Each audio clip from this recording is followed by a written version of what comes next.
من ربهم ورحمة أولئك هم المهتدون. وقال النبي صلى الله تعالى عليه وسلم: ما لعبدي جزاء إذا قبضت صفيه من أهل الدنيا فصبر واحتسب إلا الجنة. وقال في حديث آخر: الصبر عند الصدمة الأولى. وقال في حديث آخر: من عزى مصابا فله مثل أجره، أو كما قال سيدنا وهادينا محمد صلی اللہ تعالی علیہ وسلم. میرے محترم بزرگوں اور دوستوں، میری معزز مائیں اور بہنیں، اس دنیا کے اندر کسی شخص کا کسی بھی متنفس اور جاندار کا آنا حقیقت میں یہ جانے کی تمہید اور مقدمہ ہے. جب تک کوئی متنفس اور جاندار دنیا میں آئے گا نہیں تو دنیا سے جائے گا کیسے؟ یہ اللہ رب العزت کا بنایا ہوا وہ نظام ہے اور وہ سسٹم ہے جس میں بلا شرکت غیر اس نے ساری اس نظام کو اپنے پاس رکھا ہوا ہے. کب کسے لانا ہے، کتنے دنوں تک رکھنا ہے اور کس حال میں رکھنا ہے اور پھر کس وقت مقررہ پہ لے جانا ہے، یہ صرف اور صرف میرے رب کو معلوم ہے اور کسی کو نہیں معلوم. اللہ رب العزت نے قرآن مقدس میں اسی لیے ایک جگہ پہ ارشاد فرمایا: وَمَا تَدْرِي نَفْسٌ مَاذَا تَكْسِبُ غَدًا وَمَا تَدْرِي نَفْسٌ بِأَيِّ أَرْضٍ تَمُوتُ. کسی کو یہ خبر نہیں کہ کل وہ کرے گا کیا کمائے گا، اور کسی کو یہ خبر نہیں ہے کہ کس سرزمین پہ اس کی وفات ہوگی اور موت ہوگی. اللہ رب العزت کو سب کچھ پتہ ہے اور خبر ہے، اور یہ سسٹم اللہ دنیا میں آنے سے پہلے ہی پوری طرح سے تیار کروا دیتا ہے. اللہ کے حبیب صلی اللہ علیہ وسلم نے اپنی ایک حدیث شریف میں فرمایا کہ جب بچہ ماں کے پیٹ میں ہوتا ہے اور جب مائیں امید سے ہوتی ہیں، اسی وقت فرشتہ پوچھتا ہے اللہ رب العزت سے: مل اجل وما الرزق من این یکتسب او من این یموت، کہ اس کی زندگی کتنی ہوگی، رزق کیا ملے گا اور کتنا ملے گا اور کہاں سے ملے گا، اور کس وقت پہ دنیا سے واپس جائے گا. ہمارا ایمان، یہ ہمارا عقیدہ ہے، اور ایک صاحب ایمان ہونے کی حیثیت سے ہمارا یہ فریضہ بھی ہے کہ ہم اس عقیدے کو بالکل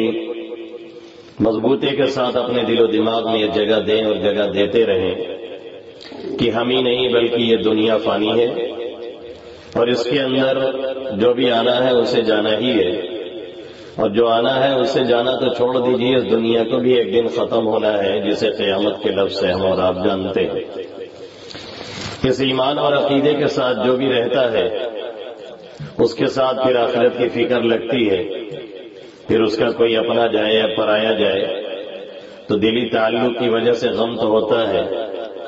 لیکن پھر وہ جزا فضا نہیں کرتا اور ہنگامے نہیں کرتا ہے. اللہ رب العزت نے قرآن مقدس میں اور اس کے حبیب صلی اللہ علیہ وسلم نے اپنی احادیث میں جا بجا اسی کا پیغام دیا اور یہ بتلایا کہ دنیا میں رہنا بھی ہے، دنیا سے فائدہ بھی اٹھانا ہے، دنیا کو حاصل بھی کرنا ہے، دنیا کی چیزوں سے لطف اندوز بھی ہونا ہے، جائز طریقے سے کمانا دھمانا بھی ہے، حلال طریقے سے کھانا بھی ہے. ساری چیزیں ہوتی رہیں گی، لیکن ذہن و دماغ میں یہ رہے کہ یہ ہماری آخری منزل نہیں ہے،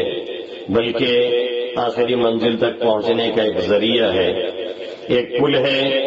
جس کے ذریعے سے دوسری جگہ پہ پہنچا جا سکتا ہے. اللہ کے حبیب صلی اللہ علیہ وسلم نے فرمایا: الموت جسر یوصل الحبیب الی الحبیب، کہ موت در حقیقت ایک پل کا کام کرتی ہے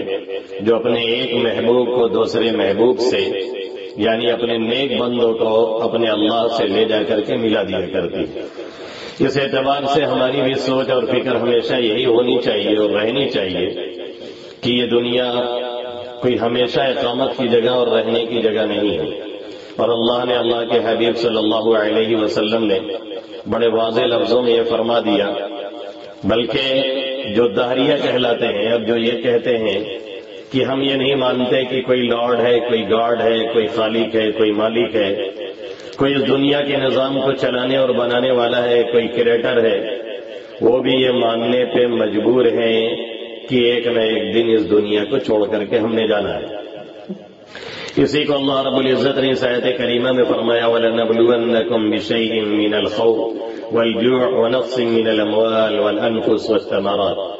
ہم ضرور بھی ضرور تمہیں آزمائیں گے، یعنی تم گارنٹی کے ساتھ اللہ کہہ رہا ہے۔ کسی کو آزمایا جائے، کسی کو چھوڑ دیا جائے، یہ نہیں ہو سکتا،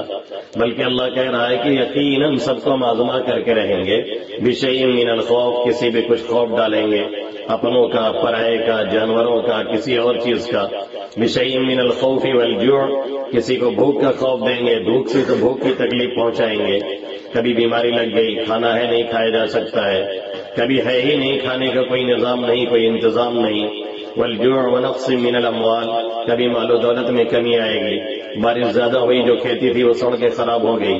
یا ہوئی ہی نہیں، جو نکلنا تھا، جو اگنا تھا وہ اگا ہی نہیں۔ ونقص من الاموال والانفس والثمرات، اللہ فرما رہا ہے والانفس، اور تمہاری جانوں کو لے کر کے تمہیں آزمائیں گے۔ ذهاب الاحبہ بالقتل بالموت، اس کا مطلب یہی ہے کہ ہمارے اپنے، ہمارے قریبی، ہمارا کوئی باپ، ہمارا بیٹا، ہمارا بھائی، ہماری بہن، ہماری بیوی، ہمارے شوہر، ان لوگوں میں سے کوئی اس دنیا سے چلا جائے گا جو یقیناً ان لوگوں کے لیے جو ان کے متعلقین ہوتے ہیں، جو ان کے متوسلین ہوتے ہیں، اور جو خاص ان سے لگاؤ رکھتے ہیں، انہیں ایک کرب اور ایک بے چینی کا احساس ہوتا ہے، اور ہونا بھی چاہیے۔ لیکن اللہ آگے کیا فرما رہا ہے؟ وَبَشِّرِ الصَّابِرِينَ، صبر کرنے والوں کو خوشخبری سنا دیجیے۔ اب غور کرنے کا مقام ہے، سوچنے کا مقام ہے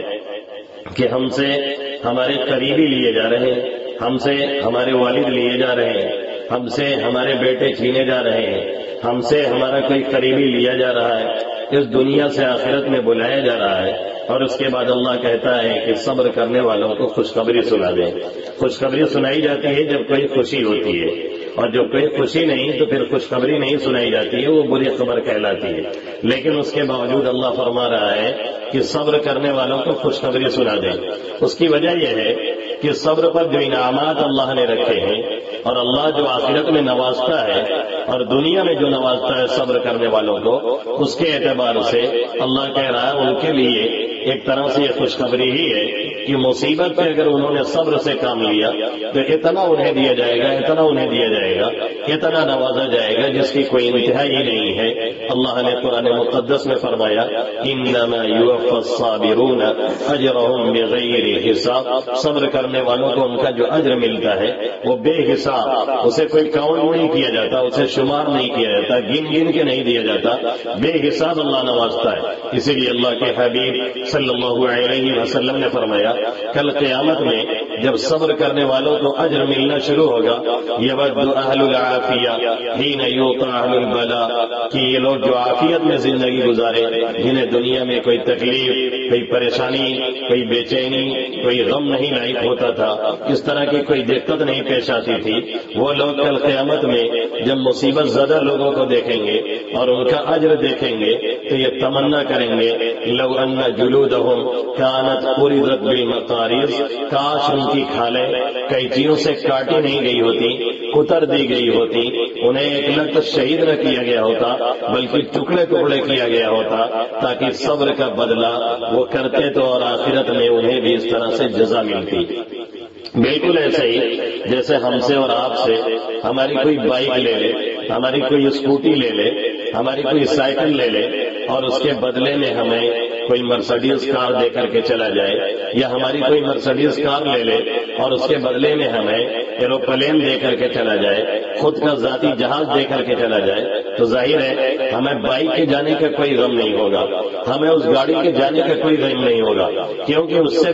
سے بہتر بدلہ ہمیں اور آپ کو دے دیا گیا۔ ایسے ہی اللہ یہاں فرما رہا ہے کہ جو لوگ صبر کرنے والے ہیں انہیں خوشخبری سنا دیجیے، بشارت دے دیجیے، کیونکہ جب وہ صبر کریں گے تو اس دنیا کے اندر بھی اور آخرت کے اندر ہم انہیں اتنا نوازیں گے کہ ان کے ذہن و دماغ نے کبھی سوچا بھی نہیں ہوگا۔ اب صبر کرنے والے کون ہیں اسے بتلانے کے لیے کہیں دور نہیں جانا، اسی آیت میں خود اللہ فرما رہا ہے الذین اذا اصابتهم مصیبہ، کہ جب انہیں کوئی مصیبت پہنچتی ہے، عربی کے قاعدے کے اعتبار سے اذا اللہ نے استعمال فرمایا، ان نہیں استعمال فرمایا، یہ نہیں کہا اگر انہیں مصیبت پہنچے، بلکہ یہ کہا کہ جب انہیں مصیبت پہنچے۔ اس کا مطلب یہ ہوا کہ مصیبت پہنچنی یقینی ہے، کوئی نہ کوئی مصیبت ضرور آئے گی، اور جب آئے تو وہ کیا کریں، ان کا کام کیا ہے، قالوا انا للہ وانا الیہ راجعون، وہ کہتے ہیں ایسے موقع پہ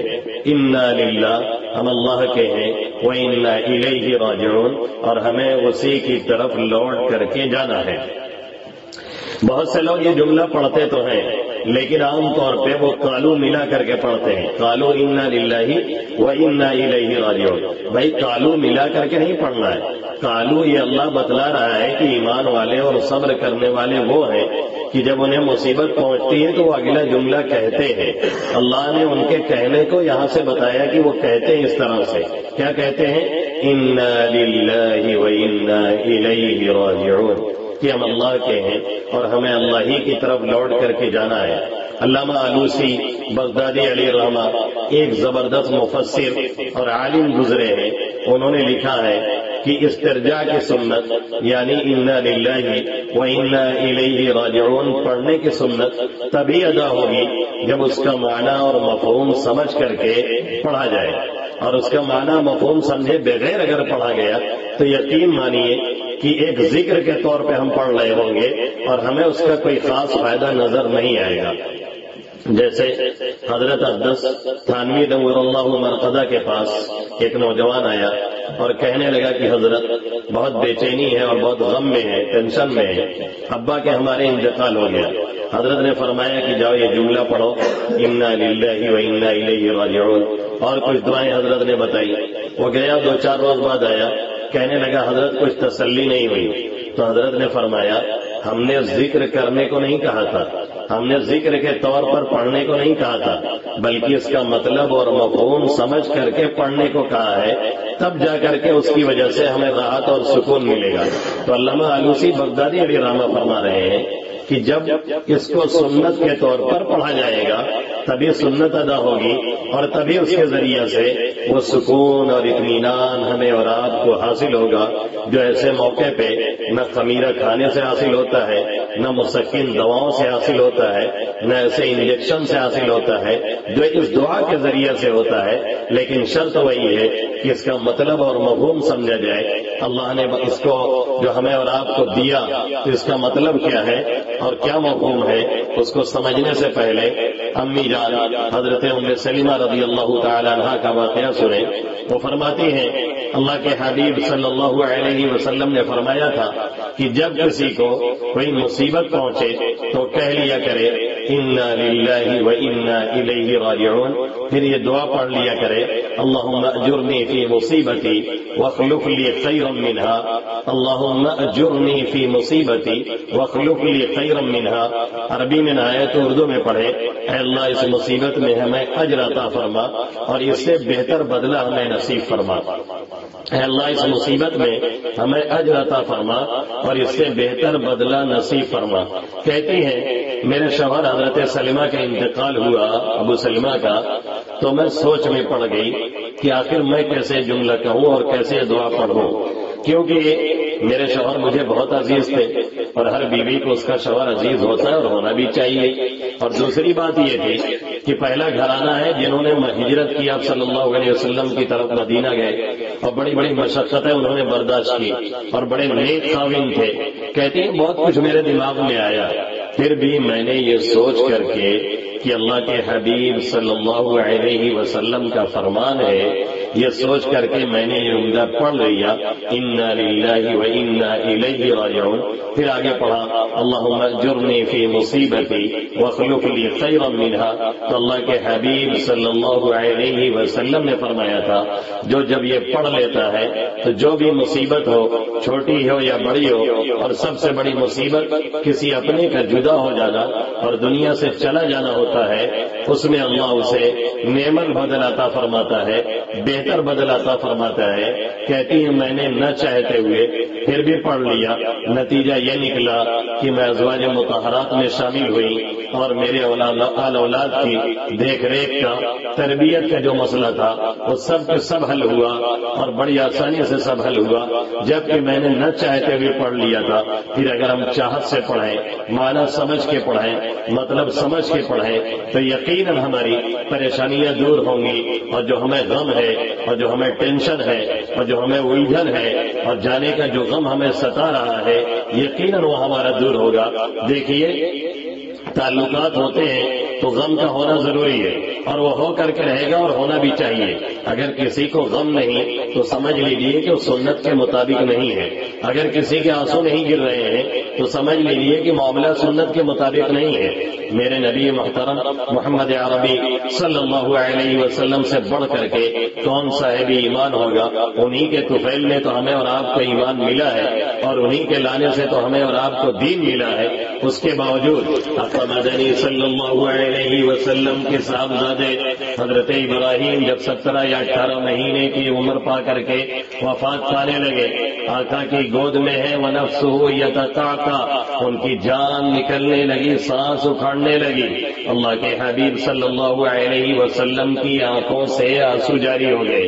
تو حضرت سعد نے فرمایا تب کی یا رسول اللہ صلی اللہ علیہ وسلم، اللہ کے حبیب صلی اللہ علیہ وسلم آپ بھی رو رہے ہیں؟ آقا مدنی صلی اللہ علیہ وسلم نے فرمایا ہاں میں بھی روتا ہوں، اور یہ رحمت کا ایک حصہ ہے، یہ تعلق کی دلیل ہے. اس کے بعد ایک آپ نے اصول بیان فرمایا، ایک کامن بات کہی، فرمایا کہ مہما من العین والقلب فمن الرحمہ ومہما من اللسان فمن الشیطان، کہ جب دل سے ہو اور آنکھ سے ہو، یعنی دل میں تکلیف ہو اور آنکھ سے آنسو گر رہا ہو، تب تک یہ رحمت کا حصہ ہے، اللہ رب العزت کی طرف سے ایک رحم کا معاملہ ہے. اور یہ تعلق کی دلیل ہے کہ جانے والے سے تعلق تھا جس کی وجہ سے آنکھوں پہ قابو نہیں ہے، دل پہ قابو نہیں ہے. اور فرمایا جب زبان سے ہو آدمی جزا فضا کرنے لگے، آدمی اول فول بکنے لگے، آدمی یہ کہنے لگے انہی کو اٹھانا تھا، اتنی جلدی کیوں اٹھا لیا، اچانک سے کیسے اٹھا لیا، اور یہ نہیں ہونا چاہیے تھا، اور کیسے ہمارے ساتھ یہ ہو گیا، اور ہمارے بیٹے کے ساتھ یہ ہو گیا، ہمارے والد کے ساتھ یہ ہو گیا. اس طرح سے اول فول بکنے لگے. تو اللہ کے حبیب صلی اللہ علیہ وسلم نے فرمایا پھر یہ اب شیطان کی طرف سے ہے، پھر اس میں ہوتا کچھ نہیں ہے، پھر اس میں نہ صبر ملتا ہے، پھر اس میں نہ سکون ملتا ہے، پھر اس میں نہ اطمینان ملتا ہے، پھر اس میں نہ راحت ملتی ہے، بلکہ ایک بے چینی رہتی ہے اور الٹا گناہ اور عذاب انسان کے اوپر نازل ہوتا ہے. تو آقا نے فرمایا کہ جب تک دل سے ہو اور آنکھ سے ہو، یعنی دل میں کوڑھن اور تکلیف ہے اور آنکھ سے آنسو گر رہا ہے، گرنے دیجیے. ایک دو قطرے نہیں، ہزاروں اور لاکھوں قطرے گرے تو بھی گرنے دیا جائے، اس سے دل ہلکا ہوتا ہے. بہت سے لوگ اگر کوئی روتا ہے تو اسے زبردستی روکنے کی کوشش کرتے ہیں، خاص طور سے کچھ بوڑھی عورتیں جو اپنا فتویٰ چلاتی ہیں وہ زبردستی روکنے کی کوشش کرتی ہیں اور منع کرتی ہیں اور دباؤ بناتی ہیں کہ کوئی رونے بھی نہ پائے. رونا یہ سنت ہے، اس کی وجہ سے دل ہلکا ہوتا ہے، اور زبردستی آنسو روکنے سے کبھی کبھی اٹیک وغیرہ کا خطرہ ہو جاتا ہے. اس لیے دل بھر کر کے جب آدمی رو لیتا ہے تو ہلکا ہو جاتا ہے. آقا نے بھی رویا اور موت کے وقت رو کر کے یہ درس دیا کہ جب تعلق ہوگا تو رولائی بھی آئے گی، آنسو بھی گرے گا، اور جب آنسو گرے گا تو ظاہر ہے کپڑے پہ گرے، زمین پہ گرے، کوئی حرج نہیں. ہاں زبان سے کچھ کہنا نہیں ہے، کہنا ہے تو کیا کہنا ہے؟ آقا نے فرمایا ہم وہی کہیں گے جو ہمارے رب کو راضی کرتا ہے. اور کون سی بات ہے جو راضی کرتی ہے؟ وہ یہی جملہ ہے انا للہ وانا الیہ راجعون اللہم اجرنی فی مصیبتی واخلف لی خیرا منہا. اب اس کا مفہوم اور مطلب کیا ہے؟ ہم اللہ کے ہیں، اللہ ہمارا خالق، اللہ ہمارا مالک ہے، اللہ نے ہمیں بنایا ہے، اللہ ہمارا رازق ہے، اللہ ہی نظام کائنات کو چلاتا ہے۔ وہ چاہے ہمیں دنیا کے اس خانے میں رکھے اور چاہے دنیا کے دوسرے خانے یعنی آخرت میں لے کر کے جائے، وہی سب کچھ کرتا ہے، اور جسے چاہتا یہاں رکھتا ہے اور جسے چاہتا وہ لے کر کے جاتا ہے۔ اب جب اتنا کہا تو ہمارے ذہن و دماغ کو تھوڑا سا سکون تو ملا، عقل تھوڑا مان گئی کہ ہاں ہم اللہ کے ہیں، اللہ جو چاہے تصرف کرے۔ لیکن جو جذبات ہوتے ہیں، جو تعلقات ہوتے ہیں، وہ جلدی ماننے کو تیار نہیں ہوتے۔ اس کے لیے اللہ نے آگے والا جملہ دیا وَإِنَّا إِلَيْهِ رَاجِعُونَ، اسی کی طرف آج نہیں کل ہمیں بھی لوٹ کے جانا ہے اور ہماری اور آپ کی ان سے ملاقات ہونی ہے۔ اللہ کے حبیب صلی اللہ علیہ وسلم نے فرمایا نیک روحیں جب دنیا سے جاتی ہیں ایک دوسرے کی وہاں عالم برزخ میں ملاقات ہوتی ہے، خیریت پوچھتے ہیں، جو جاتا ہے اس سے مل کر کے خوش ہوتے ہیں، اور جو لوگ دنیا میں موجود ہیں ان کے بارے میں پوچھتے ہیں فلاں کیسے ہے، فلاں کیسے ہے۔ اگر کوئی جا چکا ہے اور وہاں روحوں سے ملاقات نہیں ہوئی تو انہیں غم ہوتا ہے کہ لگتا ہے وہ عذاب میں گرفتار ہے، اس لیے ہم لوگوں سے اس سے ملاقات نہیں ہو سکی، اور جو گیا ہے اس سے ملنے کے بعد خوشی کا اظہار کرتے ہیں، اور جن نعمتوں میں وہ ہوتے ہیں انہیں یہ تمنا ہوتی ہے کاش ہمارے بعد والے بھی ان کا خاتمہ ایمان پر ہو اور وہ آئیں تو اسی طرح سے وہ بھی نوازے جائے۔ تو اللہ نے فرمایا وَإِنَّا إِلَيْهِ رَاجِعُونَ، اللہ کے ہم ہیں اور اللہ ہی جیسے چاہے کرے، اور اگر کچھ صبر میں کمی ہے تو اگلا جملہ کہہ کر کے وَإِنَّا إِلَيْهِ رَاجِعُونَ، آج نہیں کل ہم کو بھی وہیں جانا ہے، انہی سے ملنا ہے، انہی کے پاس پہنچنا ہے۔ بالکل ایسے ہی لوٹ کے جانے والے لوٹ کر کے کب آتے ہیں؟ ہاں جانے والوں کی یاد آتی ہے، جب یاد ستائے یہ جملہ پڑھا جائے اور اس کے بعد کہا جائے اللہم اجرنی فی مصیبتی واخلف لی خیرا منہا، جو یہ کہتا ہے اسے سکون ملتا ہے، جو یہ کہتا ہے اسے صبر ملتا ہے، جو یہ کہتا ہے اسے راحت ملتی ہے، اور اللہ رب العزت اس کے لیے بدل کا انتظام بھی کرتے ہیں، کیونکہ جو جاتا ہے اس کے جانے کے بعد بہت کچھ ٹینشن دل و دماغ پہ آ جاتے ہیں۔ اب گھر کیسے چلے گا، اس کی نگرانی کیسے ہوگی، بچے ان کی شادیاں کیسے ہوں گی، بچیاں ان کا انتظام کیسے ہوگا، اور نہ معلوم کیا کیا دل و دماغ پہ چیزیں چھا جایا کرتی ہیں۔ اللہ کے حبیب صلی اللہ علیہ وسلم کہہ رہے ہیں جب آپ یہ دعا پڑھیں گے اور پڑھیں گے اور مطلب سمجھ کر کے پڑھیں گے اور پڑھیں گے تو اللہ رب العزت اس کا بدل نہیں نعم البدل عطا فرمائیں گے، اور انتظام کریں گے، اور ایسا انتظام کریں گے کہ ہم اور آپ سوچ بھی نہیں پائیں گے، اور ہماری زندگی کی گاڑی چلتی رہے گی۔ اور اگر صبر نہ آئے تو اللہ سے مانگنے کی ضرورت ہے، کیونکہ اللہ نے اپنے حبیب صلی اللہ علیہ وسلم سے فرمایا وَاصْبِرْ وَمَا صَبْرُكَ إِلَّا بِاللَّهِ، آپ صبر سے کام لیجیے، اور آپ کو صبر جو آئے گا تو ہماری ہی توفیق سے آئے گا، اس لیے آپ بھی صبر کی توفیق اللہ سے مانگیں۔ جب یہ صبر ملے گا تو ہمیں سکون ملے گا، اور جب سکون ملے گا تو ہمارا جو فریضہ ہے وہ ادا کریں گے۔ اور سب سے مین فریضہ یہ ہے کہ جانے والا نہ رونے سے آنے والا ہے، نہ جزا فضا سے آنے والا ہے، نہ الٹے پلٹے بول سے آنے والا ہے، لانے والے لوٹ کے کب آتے ہیں؟ ہاں جانے والوں کی یاد آتی ہے، جب یاد ستائے تو یہی پڑھیں اِنَّا لِلَّهِ وَإِنَّا إِلَيْهِ رَاجِعُونَ، اگلی دعا پڑھیں اللہ اس مصیبت میں ہمیں اجر عطا فرما اور بہتر سے بہتر بدلہ عطا فرما۔ جب یہ دعا پڑھ لیں پھر اس کے بعد پڑھ کر کے بخشیں اور یہ سال ثواب کریں، جتنا زیادہ سے زیادہ ہو سکے درود پڑھ کر کے، استغفار کر کے، اور اسی طریقے سے سورے پڑھ کر کے اور قرآن پارے پڑھ کر کے، اور اسی طریقے سے صدقہ و خیرات کے ذریعے سے ان کے لیے سال ثواب کرتے رہیں۔ یہ سب سے بڑا فریضہ ہے۔ جب کوئی چلا جاتا ہے ہم اور آپ وہ جزا فضا بہت کرتے ہیں، روتے دھوتے بہت ہیں، تعلق کے اظہار بہت کرتے ہیں، اور جو باہری لوگ بھی آتے ہیں جو کبھی نہیں پوچھتے تھے وہ بھی بتائیں گے کہ ہمارا تعلق بہت تھا اور ہمارا لگاؤ بہت تھا اور ہم کو مانتے بہت تھے۔ بھائی یہ ان کا اخلاق تھا، یہ ان کی مسکراہٹ تھی، یہ ان کی گرویدگی تھی جو دوسروں کو اپنا بناتی تھی، لیکن ہمارا آپ کا تعلق صرف بتا دینے سے نہیں چلنے والا ہے۔ اب اصل تعلق یہ ہے کہ وہ جا چکے ہیں ان کے لیے پڑھ کے بخشا جائے، اور جو قبرستان پہ حاضر ہو سکتے ہیں وہاں پہ حاضری دے۔ یقیناً انہوں نے 44 سالہ تدریس کی خدمت گزاری ہے اور قرآن پڑھا اور پڑھایا ہے اور اپنی اولاد کو پالا اور پوسا ہے۔ حدیث میں ہے جو 2 بچیوں کو پال پوس کر کے بڑا کر دے اور بالغ ہو جائے وہ جنت میں میرے ساتھ ایسے رہے گا جو جیسے بیچ کی انگلیاں اور بغل کی انگلیاں ہیں، انہوں نے ایک ایک بچیوں کو نہیں کئی کئی بچیوں کی پرورش کی اور اپنے جنت کا سامان دنیا سے سمیٹ کے لے گئے. پھر جنازے میں ان کے 40 حافظ اور مولوی نہیں، سینکڑوں حافظ اور مولوی رہے، جس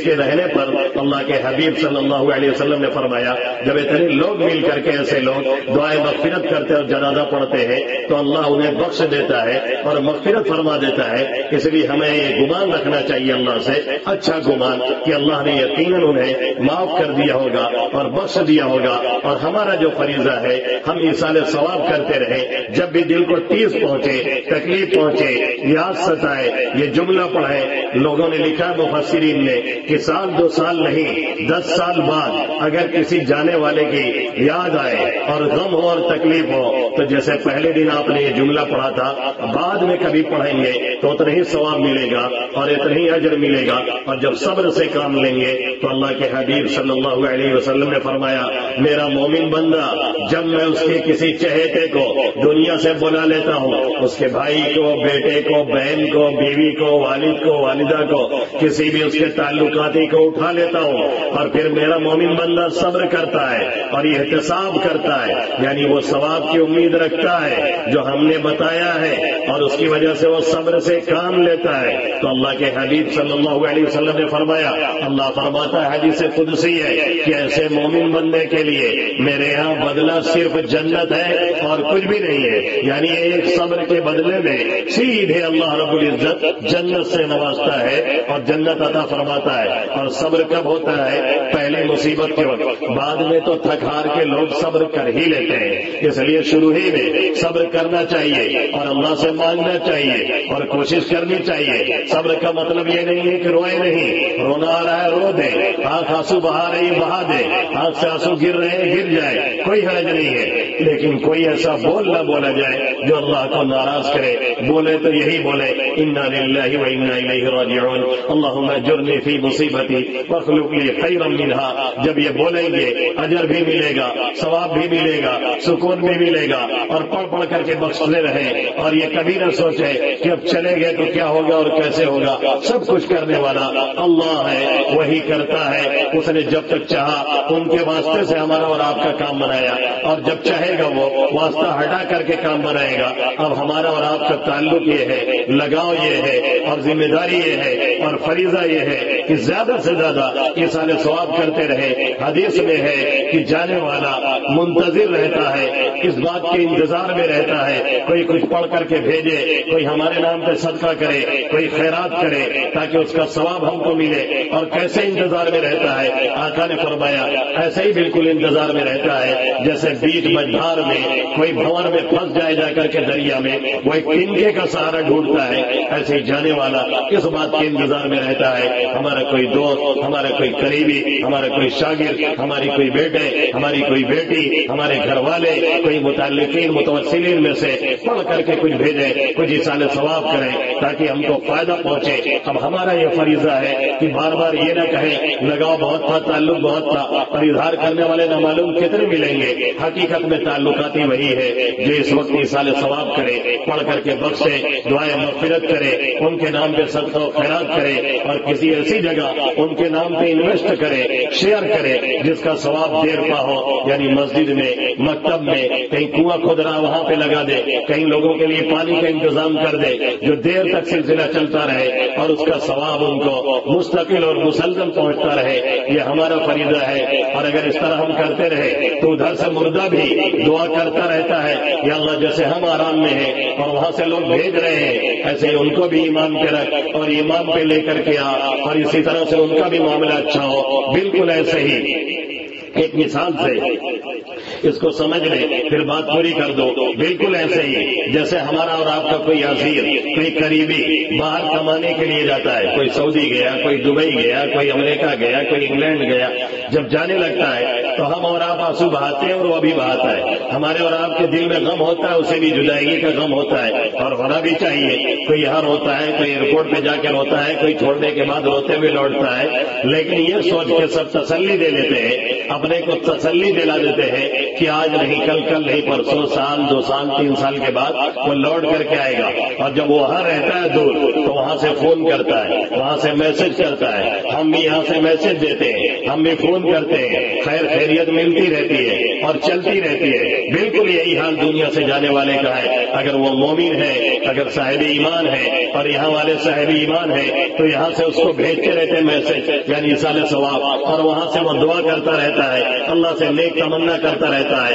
یہ سلسلہ اللہ رب العزت نے ہمیں اور آپ کو دیا، ایمان والوں کے لیے رکھا، کسی اور کے لیے سلسلہ نہیں ہے۔ ہم اور آپ بڑے خوش قسمت ہیں کہ ہمیں اللہ نے ایمان سے نوازا ہے، اس لیے ہمیں یقین کرنا چاہیے کہ یہی وقت تھا ان کے جانے کا، نہ کوئی جلدی ہوئی نہ کوئی دیر ہوئی، جو وقت تھا وقت متعین پہ اللہ نے انہیں بلا لیا اور وہیں جانا تھا، اسی انتظام سے جانا تھا، اس لیے وہاں تک لے جایا گیا رات میں، اور اسی ٹائم پہ وہ گئے جس ٹائم پہ اللہ نے بلانا تھا۔ ہمارے اور آپ کے اعتبار سے اچانک ہے، اللہ کے اعتبار سے کوئی چیز اچانک نہیں، اس کے یہاں ہر چیز کل امر مستقر، ہر چیز انتظام سے ہے، اسی انتظام کے تحت اللہ نے بلایا۔ ہمارے یہاں حادثہ ہے، ہمارے یہاں کانفیڈنس ہے، ہمارے یہاں اتفاق ہے، اللہ کے یہاں سب انتظام ہے، اس انتظام سے معاملہ چلتا ہے۔ ہمیں یقین کرنا پڑے گا اور یہ سوچنا پڑے گا۔ اور بعض لوگ کہہ دیتے ہیں اچانک سے جانا یہ ایک طرح سے عذاب ہے، لیکن انہوں نے پوری حدیث نہیں پڑھی۔ اللہ کے حبیب صلی اللہ علیہ وسلم نے فرمایا اچانک موت یہ مومن کے لیے راحت کا ذریعہ ہے اور کافر کے لیے عذاب ہے کہ اچانک اسے پکڑ کر کے ختم کر دیا گیا، اور مومن کے لیے راحت اس لیے ہے کہ جو صاحب ایمان ہوتا ہے اس کے پاس نماز ہے، اس کے پاس تلاوت ہے، اس کے پاس ذکر ہے، اس کے پاس اللہ کی یاد ہے، اس کے پاس کلمے کی دولت ہے، اس کے پاس اور بہت سے نیک کام ہیں جو اسے آخرت میں کام آئیں گے، اور کچھ نہیں تو کم سے کم اتنا یقین تو رہا کہ اللہ ایک ہے، اس کے سوا کوئی معبود نہیں، کارساز نہیں، اور محمد عربی صلی اللہ علیہ وسلم اس کے پیغمبر ہے۔ اگر اتنا بھی کوئی ایمان لے کے گیا تو آج نہیں کل اسے چھٹکارا ملے گا۔ اور قاری صاحب تو ماشاءاللہ نہ معلوم کتنے دین کے کام اور خدمت کر کے گئے، ابھی ہم لوگ جو کر رہے ہیں ہم لوگ ان کے آدھے تک نہیں پہنچے ہیں۔ انہوں نے جتنا زمانہ اپنا پڑھنے پڑھانے میں اور پوری زندگی سے وقف کر دی، یقیناً اللہ رب العزت ان سے یہی امید ہے کہ بخش دیے ہوں گے اور یقیناً بخشیں گے۔ اس لیے ہم اور آپ مل کر کے ایصال ثواب کریں اور دعائیں کریں، اور جب بھی یاد ستائے تو یہ جملہ پڑھیں۔ بہت سے لوگ کہتے ہیں پڑھیے ان اللہ مع الصابرین، بہت سے لوگ کہتے ہیں یا صبر یا صبر، نہ یا صبر آپ کو کہنا ہے نہ ان اللہ مع الصابرین کہنا ہے، بلکہ یہی جملہ پڑھنا ہے انا للہ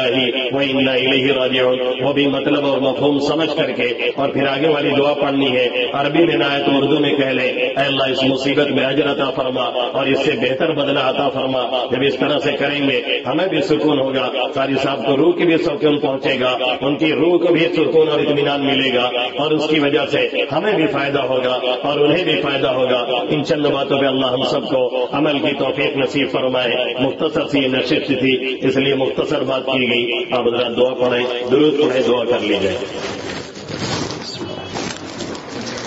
اللهم لك الحمد كله ولك الشكر كله كما أنت أهل، وصل وسلم وبارك على محمد وعلى آل محمد كما أنت أهل، وافعل بنا ما أنت أهل فإنك أهل التقوى وأهل المغفرة يا أحد الصمد الذي لم يلد ولم يولد ولم يكن له كفوا أحد، لا إله إلا الله الحليم الكريم، سبحان الله رب العرش العظيم والحمد لله رب العالمين، نسألك موجبات رحمتك وعزائم مغفرتك ومنجيات أمرك والغنيمة من كل بر والسلامة من كل إثم، رب لا تدع لنا ذنبا إلا غفرته ولا هما إلا فرجته ولا ضرا إلا كشفته ولا دينا إلا قضيته ولا مرضا إلا شفيته ولا حاجة هي لك رضا إلا قضيتها يا أرحم الراحمين يا أكرم الأكرمين يا مجيب دعوة المضطرين۔ اے رب کریم ہم سب کے گناہوں کو معاف فرما، اے مالک ہم سب کی مغفرت فرما دے۔ اے اللہ پل پل تیرے حکم کو توڑا ہے، قدم قدم پہ نافرمانی کی ہے، اے اللہ نہ معلوم کتنے جرائم کرائم کر کے بھول گئے، تو کچھ بھولتا نہیں، سب کچھ تیرے ہاں درج ہوتا ہے۔ اے اللہ تو معاف کرنے پہ آتا ہے تو تمام گناہوں کے اکٹھے ہی معاف کر دیا کرتا ہے۔ اے اللہ ہم میں سے ہر ایک کی مغفرت فرما، ہمارے والدین کی مغفرت فرما، آبا و اجداد کی مغفرت فرما، اساتذہ مشائخ کی مغفرت فرما۔ اے اللہ پوری امت محمدیہ صلی اللہ علیہ وسلم کی مغفرت فرما دے۔ اے اللہ ہمارے والدین، آبا و اجداد، دوست احباب، رشتہ دار میں سے جو بھی جا چکے ہیں کریمہ کا نہ معلوم ہو کس حال میں ہے، اے اللہ تو ہر ایک کے ساتھ خیر کا معاملہ فرما۔ اے اللہ اللہ کروڑ کروڑ جنت نصیب فرما، اللہ ہر ایک کی مغفرت فرما، ہر ایک کی قبر کو جنت کے باغوں میں سے ایک باغیچہ بنا دے۔ اے اللہ قاری صاحب کی بے انتہا مغفرت فرما، اے اللہ انہیں کروڑ کروڑ جنت عطا فرما، اے اللہ ان کی خدمات دینیہ کو قبول فرما، اے اللہ ان کی خدمات دینیہ کو قبول فرما، اے اللہ جو بھلائیاں کر کے گئے ہیں اللہ تو اسے قبول فرما دے، اے اللہ جو لغزشیں اور خطائیں ہوئی انسان ہونے کے ناطے اے اللہ تو معاف فرما دے، اے اللہ تو معاف فرما دے، اے اللہ تو معاف فرما دے، اے اللہ ہمارے اعتبار سے وہ اچانک سے گئے ہیں، اگر وہ رہتے یا انہیں سمجھ میں آتا تو نہ معلوم کیا وصیت اور نصیحت کرتے، اے اللہ جو کچھ نہیں کر سکے تو اسے کروا دے میرے مولا، اے اللہ تو انہیں کروڑ کروڑ جنت عطا فرما، اے اللہ تو ان کے درجات کو بلند سے بلند کر فرما، اے اللہ ہمارے پاس انہیں دینے کے لیے اب کچھ نہیں ہے، اے اللہ یہی دعا درود ہے جو ہم بھیج رہے ہیں، اے اللہ اس کی برکت سے ان کے درجات کو بلند سے بلند کر فرما، اے اللہ انہیں جنت الفردوس میں اعلیٰ مقام عطا فرما، اے اللہ ان کے رہنے سے جو بھلائیاں جاری تھی اے اللہ اسے مزید جاری اور ساری رکھ، اے اللہ ان کے رہنے سے جو فتنے دبے ہوئے تھے اے اللہ انہیں دبا کر کے رکھ، اے اللہ ان کے رہنے سے جو آسانیاں تھی اے اللہ مزید آسانی عطا فرما، اے اللہ ان کے جانے سے جو خلا ہوا ہے اے اللہ تو اسے پر فرما دے، اے اللہ وہ نہیں ہے لیکن تیری رات تیری کریمی ذات موجود ہے، اے اللہ تو براہ راست سرپرستی فرما، اے اللہ ہم کمزوروں کی تو براہ راست حفاظت فرما، اے اللہ ان کے بیویوں اللہ ان کے بچوں کے ان کے گھر والوں کے ان کے شاگردوں کی، اے اللہ جو دل ٹوٹے ہیں تو ہی صبر دے، اے اللہ تو ہی عافیت دے، اے اللہ تو ہی ان کو اے اللہ صبر عطا فرما، اے اللہ تیرے بغیر صبر نہیں ہونے والا، اے اللہ تو صبر جمیل سب کو عطا فرما، اے اللہ دل میں جو کوڑھن اور رنج ہے اے اللہ اسے سکون میں تبدیل فرما، اے اللہ قاری صاحب کی بے انتہا مغفرت فرما، اے اللہ جتنے بھی جا چکے ہیں اے اللہ انہیں کروڑ کروڑ جنت عطا فرما، جب تک رکھ صحیح راہوں پہ رکھ، جب لے جا تو خاتمہ بالخیر نصیب فرما، مرتے وقت کلمہ نصیب فرما، ہم سب کو اپنی اپنی تیاری کرنے والا بنا، اے اللہ مسلمان جہاں پریشان ہوئے پریشانیوں سے نجات عطا فرما، جو راحت جیلوں میں بند ہیں ان کی رہائی کا ذریعہ پیدا فرما، اے اللہ مدارس کی مساجد کی ملی تنظیموں کی بے انتہا حفاظت فرما، سب کے چلانے اور پڑھانے والوں میں اخلاص کی دولت عطا فرما، اے اللہ اس پورے علاقے کو امن امان کا گہوارہ بنا، اے اللہ جتنے بیمار انہیں شفا عطا فرما، نہ معلوم کتنے مریض بیڈ پہ ہیں کتنے علاج کرتے تھک چکے ہیں، تیرا اشارہ نہیں اس لیے شفا نہیں، اے اللہ منٹوں سیکنڈوں میں تو شفا دیتا ہے اور دے سکتا ہے، اللہ ہر ایک کو شفا عطا فرما، اچھے صحت دے کے اس کی قدر کی توفیق عطا فرما، اللہ اپاہج پنے سے مجبوری اور لاچاری سے حفاظت فرما، جتنے قرض میں ڈوبے ہیں قرض کی ادائیگی کا ذریعہ پیدا فرما، قرض کے بوجھ کے آنے سے حفاظت فرما، تنگی رزق سے حفاظت فرما، وسیع رزق عطا فرما، جو دل میں بے انتہا برکت عطا فرما، ہر طرح کی بے برکتی سے حفاظت فرما، ہر طرح کی لاچاری اور مجبوری سے حفاظت فرما، زندگی کے ہر موڑ پہ کامیابی نصیب فرما، ہر مقام پہ سرخروئی عطا فرما، اے اللہ کبھی ایسے حالات میں نہ ڈال کسی غیر کی طرف نگاہ اٹھانی پڑے، ہمیشہ اپنا بنا کے رکھ، اپنے خزانے غیب سے دیتا رہا، اے اللہ دل کوڑ رہا ہے، اے اللہ دل میں تکلیف ہے لیکن ہم وہی کہیں گے جو تیرے نبی نے کہنے کا حکم دیا، انا للہ و انا الیہ راجعون، اللہم اجرنی فی مصیبتی واخلف لی خیرا منہا، اے اللہ اس مصیبت میں اجر عطا فرما، اس سے بہتر بدلہ عطا فرما، اے اللہ صبر جمیل نصیب فرما، اے اللہ جو دل ٹوٹے ہیں انہیں چھوڑ دے، اے اللہ جو غم زدہ ان کے غم کو دور فرما دے، اے اللہ قرار دے دے، اے اللہ سکون دے دے، اے اللہ ان کی یاد جو ستا رہی ہے اے اللہ صحیح معنوں میں ان کا حق ادا کرنے کی توفیق عطا فرما، اے اللہ بار بار ان کے لیے دعائیں مغفرت اور ایصال ثواب کی توفیق نصیب فرما، اے اللہ جن جن لوگوں نے دعاؤں کے لیے کہا یا لکھا ان کا ہم پر حق ہے، ہمارے ان کے جائز مقاصد میں کامیابی عطا فرما، اے اللہ ان کے رہنے سے جو فتنے دبے تھے اے اللہ کسی عالم حق کا کسی علاقے میں رہنا ہی ایک بڑی نعمت ہوتی ہے، اے اللہ جو خلا ہوا ہے تو اسے پر فرما دے، اے اللہ اسے پر فرما دے، اے اللہ جب تک کوئی رہتا ہے اس کی اہمیت سمجھ میں نہیں آتی، جانے کے بعد لوگوں کو احساس ہوتا ہے، اے اللہ اہمیت جو نہیں کی گئی قدر نہیں کی گئی اور نہ قدری ہوئی اے اللہ اسے معاف فرما دے، اے اللہ اسے معاف فرما دے، ان کے درجات کو بلند سے بلند تر فرما، اے اللہ تیرے محبوب صلی اللہ علیہ وسلم نے جن جن بھلائیوں کو مانگا ان تمام بھلائیوں کی درخواست کرتے ہیں، جن جن برائیوں سے پناہ چاہیے ان تمام برائیوں سے ہم پناہ چاہتے، تیری ماتا ہم سب کی دعاؤں کو محض اپنے فضل و کرم سے قبول فرما، وصلی اللہ تعالی علی خیر خلقی محمد وآلہ واصحابہ اجمعین برحمتک یا ارحم الراحمین۔